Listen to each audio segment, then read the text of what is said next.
ចាបងបើសិនជានិយាយទៅអត់មានថាអ្នកណាម្នាក់ឬក៏ប៉ុណ្ណាអ្នកឯងបងគ្រប់បេក្ខភាពនៅក្នុងនេះទាំងអស់គឺសុទ្ធសឹងតែជាគូប្រជែងនៅក្នុងការប្រឡងបងប៉ុន្តែនៅក្រៅគឺធម្មតាជាបងប្អូនជាមិត្តភ័ក្តិដដែលបងចាមានចាប់អារម្មណ៍បេក្ខភាពលេចធ្លោអត់ចាប់អារម្មណ៍បងចាប់អារម្មណ៍បានអ្នកដែរដូចជាមាន3 4អ្នកដែរណាគេខ្លះអូនសុំលាក់សិនបានអត់បងសុំអត់បញ្ចេញឈ្មោះអូខេអូនអរគុណចាបងចាសម្រាប់ការប្រកួតថ្ងៃពេលខាងមុខនេះយើងនឹងធ្វើអីបន្តទៀតហើយយ៉ាងម៉េចដែរសម្រាប់ការប្រកួតនៅខាងមុខនេះខ្ញុំនឹងត្រៀមសមត្ថភាពខ្លួនឯងដើម្បីបញ្ចេញឲ្យអ្នកទាំងអស់គ្នាបានឃើញថាខ្ញុំបានត្រៀមខ្លួនរួចជាស្រេចក្នុងការមកលើកនេះហើយមកដណ្ដើមប្រកួតលើកនេះអញ្ចឹងអត់មានអីច្រើនទេក្រៅពីពង្រឹងសមត្ថភាពខ្លួនឯងហើយរងចាំជួបគ្នានៅថ្ងៃ final បងខ្ញុំគិតថាកម្មវិធី Miss and Mr Supranational នេះគឺអាចឆក់យកបេះដូងដល់អ្នកគ្រប់គ្រង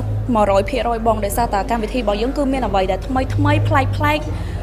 ច្រើនខ្លាំងមែនទែនដែលខ្ញុំគិតថាអ្នកទាំងអស់គ្នានឹកស្មានអត់ដល់ទេហើយខ្ញុំសង្ឃឹមថាអ្នកទាំងអស់គ្នានឹងរងចាំទស្សនានៅក្នុង page Supranational Cambodia ឲ្យបានច្រើនចា៎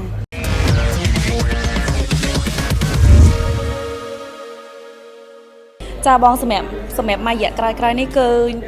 មានអារម្មណ៍ថាកម្មវិធីយើងកាន់តែមាន challenge ពីមួយវគ្គទៅមួយវគ្គគឺសាហាវខ្លាំងមែនតើអញ្ចឹងពួកខ្ញុំនឹងមានអ្វីអាប់ដេតបន្តទៀតអ្នកទាំងអស់គ្នាសូមរងចាំនៅក្នុង page Miss Supranational Cambodia ថានឹងមានអ្វីថ្មីមកច្រើនទៀតបងយ៉ាងណាដែរជាមួយសមត្ថភាពខ្លួនហើយនឹងជាមួយនឹងសមត្ថភាពរបស់គេហៅថាបេក្ខជនផ្សេងៗតឡាមើលឃើញពីការប្រែប្រួលទាំងខ្លួនឯងទាំងបេក្ខភាពផ្សេងៗយ៉ាងណាដែរចាបងបើសម្រាប់សមត្ថភាពខ្លួនឯងហ្មងគឺខ្ញុំមានអារម្មណ៍ថាខ្ញុំប្រែប្រួលខ្លាំងមែនតើដោយសារតែដូចខ្ញុំនិយាយមុននឹងអញ្ចឹងថាកម្មវិធីរបស់យើងគឺមាន challenge ច្រើនមែនតើអញ្ចឹងអ្វីដែលសំខាន់គឺយើងត្រូវត្រៀមខ្លួនពីមួយវគ្គទៅមួយវគ្គឲ្យកាន់តែខ្លាំងរៀងខ្លួនហើយខ្ញុំក៏ឃើញថាបេក្ខភាពផ្សេងគឺគាត់ខំប្រឹងធ្វើឲ្យសមត្ថភាពគាត់ប្រែប្រួលខ្លាំងមែនតើបងអញ្ចឹងយើងទាំងអស់គ្នាគឺខិតខំទាំងអស់គ្នាដើម្បីឲ្យកម្មវិធីកាន់តែល្អទៅមុខបងហើយឲ្យសមត្ថភាពខ្លួនឯងកាន់តែពង្រឹងខ្លាំងជាងមុនដូចគ្នាមកដល់ថ្ងៃនេះតើជំនឿចិត្តរបស់ដុល្លារនៅតែពេញព្រៀប 100% ឬក៏យ៉ាងណាដែរចាបងមិនថាថ្ងៃមុនថ្ងៃនេះឬក៏ថ្ងៃស្អែកឬក៏ថ្ងៃទៅមុខឯងសម្រាប់ខ្ញុំមានសង្ឃឹម 100% ពេញក្នុងការដណ្ដើមមកុដនេះបងចានៅក្នុងចិត្តរបស់ដុល្លារតើសម្រាប់ខ្លួនឯងនៅការមើលឃើញតើយល់ថាបេក្ខភាពផ្សេងទៀតគាត់មានចំណុចពិសេសដែលគិតថាគាត់ជាគូប្រជែងដ៏ស្វិតស្វាញសម្រាប់ដុល្លារដែរអត់ចាបងបើសម្រាប់ចំណុចពិសេសគឺគ្រប់បេក្ខភាពទាំងអស់គឺគាត់សុទ្ធតែមានចំណុចពិសេសហើយនិងសមត្ថភាពខ្លាំងរៀងខ្លួនគ្រាន់តែថាអត់តដល់ពេលវេលាមួយដែលគាត់ត្រូវបញ្ចេញសមត្ថភាពមួយហ្នឹងអញ្ចឹងខ្ញុំគិតថាគ្រប់បេក្ខភាពទាំងអស់គឺគាត់មានសមត្ថភាពខ្លាំងរៀងខ្លួនហើយបូករួមទាំងខ្ញុំផងដែរបងចា៎អាចបញ្ជាក់បានទេតើក្នុងចំណោមបេក្ខភាពដែលយើងបានចូលរួមប្រកួតជាមួយគ្នាស្គាល់ឈ្មោះទេហើយស្គាល់បានរាប់អានគ្នាទេតើបេក្ខភាពម៉ាក់អ្នកចាប់អារម្មណ៍ថាមានសមត្ថភាពហាក់ផែហើយក៏ជាការព្រួយបារម្ភរបស់ខ្លួនឯងអាចបញ្ជាក់ឈ្មោះគាត់បានចាបងបើសិនជានិយាយទៅអត់មានថាអ្នកណាម្នាក់ឬក៏ប៉ុណ្ណាអ្នកឯងបងគ្រប់បេក្ខភាពនៅក្នុងនេះទាំងអស់គឺសុទ្ធសឹងតែជាគូប្រជែងនៅក្នុងការប្រឡងបងប៉ុន្តែនៅក្រៅគឺធម្មតាជាបងប្អូនជាមិត្តភ័ក្តិដដែលបងចាមានចាប់អារម្មណ៍បេក្ខភាពលេចធ្លោអត់ចាប់អារម្មណ៍បងចាប់អារម្មណ៍បានអ្នកដែរដូចជាមាន3 4អ្នកដែរណាគេខ្លះអូនសុំលាក់សិនបានអត់បងសុំអត់បញ្ចេញឈ្មោះអូខេអូនអរគុណចាបងចាសម្រាប់ការប្រកួតថ្ងៃពេលខាងមុខនេះយើងនឹងធ្វើអីបន្តទៀតហើយយ៉ាងម៉េចដែរសម្រាប់ការប្រកួតនៅខាងមុខនេះខ្ញុំនឹងត្រៀមសមត្ថភាពខ្លួនឯងដើម្បីបញ្ចេញឲ្យអ្នកទាំងអស់គ្នាបានឃើញថាខ្ញុំបានត្រៀមខ្លួនរួចជាស្រេចក្នុងការមកលើកនេះហើយមកដណ្ដើមប្រកួតលើកនេះអញ្ចឹងអត់មានអីច្រើនទេក្រៅពីពង្រឹងសមត្ថភាពខ្លួនឯងហើយរងចាំជួបគ្នានៅថ្ងៃ final បងចុះបងចង់ដឹងដែរដុល្លារដោយសារតែមាន fan មួយចំនួនតែងតែមិនដឹងថាដុល្លារបានឃើញ comment ផ្សេងៗឬអត់ទេប៉ុន្តែ fan តែងនិយាយថាឃើញដុល្លារពីមួយសប្តាហ៍ទៅមួយសប្តាហ៍ពីមួយថ្ងៃទៅមួយថ្ងៃគឺសម្រស់កាន់តែស្អាតទៅជួយចែករំលែកតិចបានទេតើមានអាចកំបាំងពិសេសអីបានធ្វើឲ្យគេហៅថាសម្រស់កាន់តែលេចធ្លោនៅក្នុងកម្ពុជាចាបងសំណួរនេះដូចបងទាំងអស់គ្នាបានដឹងហើយនៅខាងក្រៅខ្ញុំនេះគឺ Kenchi Collagen គឺខ្ញុំបានច្រឡំញ៉ាំ Kenchi Collagen ដើម្បីជួយពង្រឹងសម្រស់របស់ខ្ញុំហើយមិនថាជាខ្ញុំថតក្រោមពលឺថ្ងៃផាត់មុខរាល់ថ្ងៃឬក៏ចេញ event រាល់ថ្ងៃឯងគឺខ្ញុំតែងតែញ៉ាំជាមួយនឹង Kenchi Collagen ព្រោះសារ Kenchi នេះអាចជួយ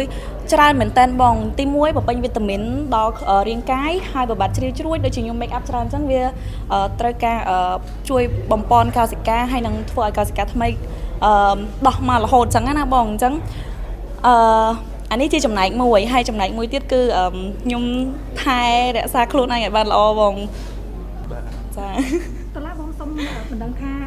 អូនអាចនិយាយឬក៏អាចប្រាប់បានអត់ទេថាតកតងដោយសារយើងបានឃើញថានៅក្នុងកម្មវិធីក៏មានចែកចេញជា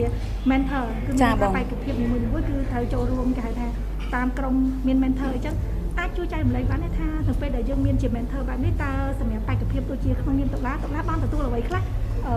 ពី mentor ដែលគាត់បានចែករំលែកហើយអាចប្រាប់ទេថានៅក្នុង mentor មួយណាដែរសម្រាប់តុលា ចាបងបើសម្រាប់ការដែលក្នុងកម្មវិធី Miss Supranational Cambodia គាត់បង្កើតឲ្យមាន mentor នេះឡើងមកគឺខ្ញុំគាត់ថាល្អខ្លាំងមែនទែនទី1គឺពួកខ្ញុំផ្ទាល់មាន mentor នៅពេលដែលមាន challenge អីមួយអញ្ចឹងគឺគាត់ខ្ញុំបានទទួលនៅបទពិសោធន៍ឬក៏យោបល់ហើយនឹងអ្វីដែលថ្មីដែលខ្ញុំអត់ទាន់ជួបឬក៏បានស្គាល់អញ្ចឹងគឺគាត់ប្រាប់ឬក៏បង្រៀនមកពួកខ្ញុំអញ្ចឹងណាបងដូចជាពេលដែលមាន challenge ថ្មីអីអញ្ចឹងគឺខ្ញុំតែងតែទទួលបានយោបល់ពីបង mentor ទាំងអស់គ្នាថាធ្វើអញ្ចេះល្អពេលអញ្ចេះស្អាតធ្វើអញ្ចេះបានសមជាមួយនឹងការធ្វើ challenge មួយនឹងអញ្ចឹងណាបងហើយខ្ញុំគាត់ថា mentor ទាំង4នាក់គឺគាត់សុទ្ធតែល្អទាំងអស់គាត់មានចំណុចខ្លាំងហើយនឹងសមត្ថភាពរៀងខ្លួនបងប៉ុន្តែសម្រាប់ខ្ញុំគាត់ថាបង Reni Dara គឺខ្ញុំស្រឡាញ់គាត់ដោយសារតែគាត់មានគំនិតថ្មីហើយនឹង create content ថ្មីរហូតនៅពេលដែលមាន challenge អីមួយគឺគាត់តែងតែទម្លាក់នៅក្នុងក្រុមហើយប្រាប់កូនធីមនីមួយថាធ្វើអញ្ចេះស្អាតធ្វើអញ្ចេះល្អធ្វើអញ្ចេះស័ក្តិសមជាមួយនឹង challenge ហ្នឹងអញ្ចឹងណាបងអញ្ចឹងខ្ញុំអរគុណគាត់ខ្លាំងមែនតើដែលគាត់បានបង្រៀនហើយនឹងផ្ដល់អ្វីដែលថ្មីជូនមកកាន់ពួកខ្ញុំបងដោយសារតែអញ្ចេះអាហ្នឹងគឺជាចំណងរបស់បងដែរក៏បងជឿថាទស្សនិកជនអាចឆ្ងល់ដែរពីព្រោះដោយសារអីយើងគឺប្រកួតនៅក្នុងគេហៅថាកម្មវិធីសម្លងអញ្ចឹងហេតុអីបានជាតុលាមិនជ្រើសរើសយកបេក្ខភាពឬក៏ជាគេហៅថាសិស្សបងយើងដែលគាត់ចេញពី field ឬក៏ជាបបកញ្ញាហើយស្រាប់តែគាត់មានបទពិសោធន៍តែជ្រើសរើសចូលធីមជាមួយនឹងបងអូន Reni Dara ទៅវិញចាបងដោយសារតែទី1ពួកគាត់ទាំង4នាក់គឺសុទ្ធតែល្អទាំងអស់ដូចខ្ញុំនិយាយអញ្ចឹងគាត់មានសមត្ថភាពរៀងខ្លួនខ្លាំងរៀងខ្លួនប៉ុន្តែសម្រាប់ខ្ញុំដែលខ្ញុំជ្រើសរើសយកនៅក្នុងធីមបង Reni Dara ដោយសារតែគាត់ជាមនុស្សប្រុសហើយខ្ញុំចង់យល់នៅអ្វីដែលថ្មីរៀននៅពីអ្វីដែលថ្មីពីគាត់ហើយខ្ញុំចង់ឲ្យមនុស្សប្រុសបរៀនខ្ញុំម្ដងដោយសារតែខ្ញុំធ្លាប់ឆ្លងកាត់បទពិសោធន៍បបកញ្ញាមកហើយបងអញ្ចឹងហើយមួយវិញទៀតដោយសារតែបង Mike Davi បង Saifon ហើយនិងបង Nano គឺគាត់ជាបបកញ្ញាស្រាប់ហើយខ្ញុំក៏បានរៀនពីគាត់ច្រើននៅពេលដែលគាត់ចូលប្រកួតអញ្ចឹងណាបងអញ្ចឹងដែលខ្ញុំសម្រេចចិត្តយកបង Reni Dara ដោយសារតែ have pop មួយនេះបងចាសម្រាប់ការមើលឃើញខ្លួនឯងនេះណាអូនគិតថាសម្រាប់កម្មវិធី Miss Supranational ឬក៏ Mr Supranational ហ្នឹងអាចឆក់យកបេះដូងអ្នកគ្រប់គ្រងកម្ពុជាយើងបានកម្រិតណាដែរខ្ញុំគិតថាកម្មវិធី Miss and Mr Supranational នេះគឺអាចឆក់យកបេះដូងដល់អ្នកគ្រប់គ្រង 100% បងដោយសារតែកម្មវិធីរបស់យើងគឺមានអ្វីដែលថ្មីប្លែកច្រើនខ្លាំងមែនតើដែលខ្ញុំគិតថាអ្នកទាំងអស់គ្នានឹកស្មានអត់ដល់ទេហើយខ្ញុំសង្ឃឹមថាអ្នកទាំងអស់គ្នានឹងរងចាំទស្សនានៅក្នុង page Supranational Cambodia ឲ្យបានច្រើនចា៎